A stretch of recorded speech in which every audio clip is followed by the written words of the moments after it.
नमस्कार। अनादिकाल से सनातन सभ्यता की जड़ों को सींच रही काशी के मस्तक पर 800 वर्षों से एक कलंक लगा हुआ है और वो कलंक है ज्ञानवापी में भोलेनाथ के मंदिर के मस्तक को काटकर मस्तकरवंशी जंतुओं द्वारा बनवाया गया एक ढांचा। अब इसी ढांचे को वापस पाने के लिए भारत का मानव समाज एक न्यायालय से दूसरे न्यायालय में न्याय की याचना करता घूम रहा है। इसी बीच ज्ञानवापी के ढांचे के नीचे दबे भोलेनाथ के मंदिर के अनेकों नए छायाचित्र और चलचित्र भी पहली बार जन सामान्य के सामने आए हैं, जिन्हें देखकर सैकड़ों वर्षों से भोलेनाथ के स्थान के अपमान को साक्षात देखकर भी अनदेखा कर रहा पुरुषार्थहीन कायर समाज भी यकायक उत्साह से भर गया है। और अब अपने आप को सनातन सभ्यता का विद्वान बताने वाले मानव टीवी चैनलों पर कूद कूद कर यह सिद्ध करने का प्रयास कर रहे हैं कि ज्ञानवापी के अवशेषों में दिख रहे ये सनातन सभ्यता के प्रतीक इसके मंदिर होने का प्रमाण है।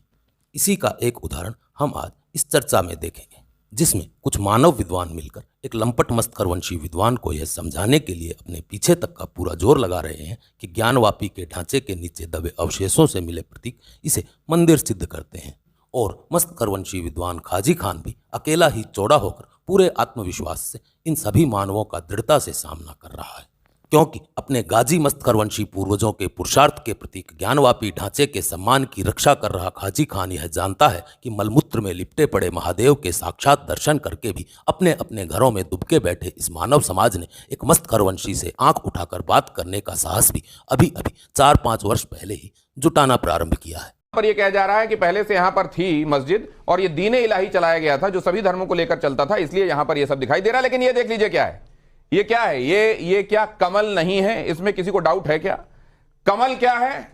आप जो भगवान विष्णु की आराधना में पढ़ते हैं वो बहुत साधारण सा मंत्र जो सबको आता है, श्लोक शांताकारम भुजक्षणम पद्मनाभम सुरेशं विश्वाधारम गगन सदृशं मेघवर्णम सुहांगम लक्ष्मीकांतम कमल नयनम योग ध्यान गम्यम वंदे विष्णुम भवभयहरम सर्वलोकैकनाथम। अब यहाँ ये कमल, लेकिन अब तो ये बहुत बड़ा दहला लेकर आए अभी तक के नहले पर। ये कह रहे हैं कि यहाँ से दीने इलाही चलाया जा रहा था, इसीलिए यहाँ पर आपको हिंदू सबूत भी मिल रहे हैं। कपिल जी देखिए, मेरे को हंसते हंसते हालत खराब हो जाएगी मेरी कि दीने इलाही को इस्लाम ने कभी नहीं माना। अरे ये तो अहमदिया को नहीं मानते, सूफी को नहीं मानते, और आज इनको दीने इलाही को उठाना पड़ रहा है इस ढांचे को बचाने के लिए कि ये दीने इलाही पे बचाया गया है। और मुझे एक बात का जवाब दे, मुझे कोई सबूत दे कि सल्तनत काल में यहां मस्जिद थी, मुझे कोई सबूत दे बाबर के जमाने में यहां मस्जिद थी, हुमायूं के जमाने में थी, अकबर के जमाने में थी, जहांगीर के जमाने में थी, शाहजहां के जमाने में थी। इसका एक सबूत मुझे निकाल के दिखा, एक सबूत निकाल के निकालिए।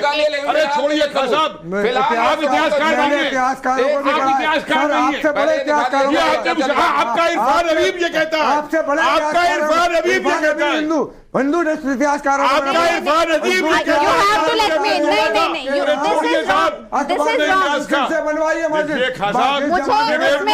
उसी जमाने में डिबेट को अभी काजरी साहब अभी काजरी, मुझे एक बात बताइए, बनारस गया? अच्छा एक छोटा सा नहीं साहब, मैंने बनारस तो गई है नहीं, आप ही ने दुनिया देखी, आप ही ने दुनिया देखी।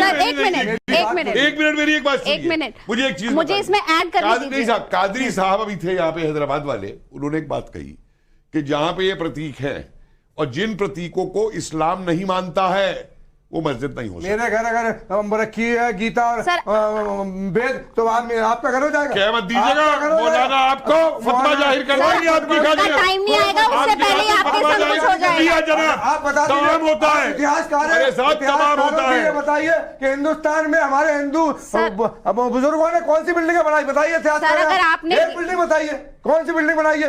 कोणार्क तो सऊदी अरेबिया से आया था, कोणार्क सऊदी अरेबिया से आया था, एलोरा सऊदी अरेबिया से आया था। अरे छोड़िए साहब, आप लोग तो अपने सिरों पे, अरे आप लोग अरे देखिए सब बहस नहीं कर सकते। जो कह रहे हैं कि हिंदुस्तान में कोई बिल्डिंग नहीं मिली, कोणार्क आपके बाप ने बनाया था। कोणार्क बताइए कोणार्क का मंदिर किसने बनाया था? अरे महाबलीपुर किसने बनाया था? अरे किले जोधपुर देवनागरी का किला किसने बनाया था? जोधपुर का किला किसने बनाया था? ऊपरगढ़ किसने बनाया था? क्यों खोल रहा है? किसने बनवाया था? ये खून क्यों खोल रहा है उसका कारण भी आप जानते हैं। चित्तौड़गढ़ मुसलमानों ने बनवाया था। अरे भाई पूरी दुनिया ही मुसलमानों ने बनाई थी। बात टीले खत्म हो हैं आपके गई। यहाँ, रेत जरा के आपके टीले। पूर्वज कहाँ से थे? शांत हिंदू होइए। थे या मुसलमान थे? शांत हो जाइए। ये भी शांत हो रिसर्च कर जाइए। लेना, ये भी रिसर्च कर लेना कि आप लोगों को कब जवाब परिवर्तन किया आप गया। शांत रहिए, एक सेकंड कपिल जी, ये शांत बात रहिए। नहीं होती नहीं है। एक सेकंड, नहीं, मैं इतिहासकार से बात करूंगा एक साहब। सेकंड एक सेकंड एक सेकंड एक जो आदमी इतिहास में जाहिल है, मैं उससे बात नहीं शांत करूंगा। होइए। Exactly. गाजी कहलाने वाले मस्तकरवंशी मल्लेच्छों में वो शौर्य और साहस था कि उन्होंने काफिरों के लगभग सभी मंदिरों की देव प्रतिमाओं के नाक कान तोड़कर उन मंदिरों को मस्जिदों में परिवर्तित कर दिया और पिछले सैकड़ों वर्षों से ऐसी अनगिनत मस्जिदें भारत के प्रत्येक नगर कस्बे में तथाकथित मानव समाज की छाती पर पूरे गौरव के साथ खड़ी हैं। परंतु पिछले 800,000 वर्षों में मानव समाज एक भी ऐसा सच्चा सनातनी बीज नहीं पैदा कर पाया कि जिसने अपनी भुजाओं के बल और पुरुषार्थ से एक भी देवस्थान को मस्तकरवंशी मल्लेच्छों से मुक्त करवा लिया हो। हाँ, बेचारे कुछ मूढ़ मानव अपने इन देवस्थानों को मुक्त करवाने के लिए याचना पत्र लेकर न्यायालयों में भटकते हुए अवश्य दिखाई दे जाते होंगे। अपने मंदिरों और देवस्थानों को मुक्त करवाने के लिए याचना पत्र लेकर एक न्यायालय से दूसरे न्यायालय के बीच चप्पलें घसीटते रहने वाले ये बेचारे तथाकथित वीर और बहादुर मानव नहीं जानते कि मलमूत्र में लिपटे खड़े महादेव के दर्शन करके भी आंख मूंद कर बैठे कायर नपुंसक समाज के लिए उनके इस परिश्रम का कोई अर्थ नहीं है।